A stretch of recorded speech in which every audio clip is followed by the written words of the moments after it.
आणि सोलापूरमध्ये तर सोलापूरकरांना खरे पंख देखील आम्ही दिले।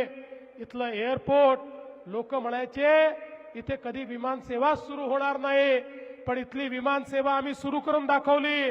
आज विमान सेवा नियमित केली। पुढच्या टप्प्यामध्ये या ठिकाणी नाईट लँडिंगची व्यवस्था देखील आम्ही करणार आहोत।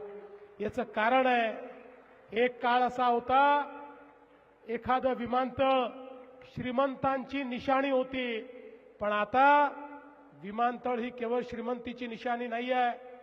ज्या शहरातलं विमानतळ चालतं, ज्या शहरातल्या विमानतळावर फ्लाईट उतरतं, त्याच शहरात उद्योग जातात, त्याच शहरात व्यापार वाढतो।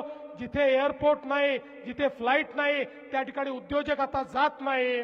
आणि म्हणून हे केवळ कोणाला तरी हैदराबादला, कोणाला तरी दिल्लीला, कोणाला तरी मुंबईला जाण्यापुरतं हे एअरपोर्ट केलेलं नाही, तर पुढच्या सोलापूरच्या औद्योगिक नगरीला पुन्हा भरभराटी आली पाहिजे, याकरता या एअरपोर्टचं काम आपण केलं।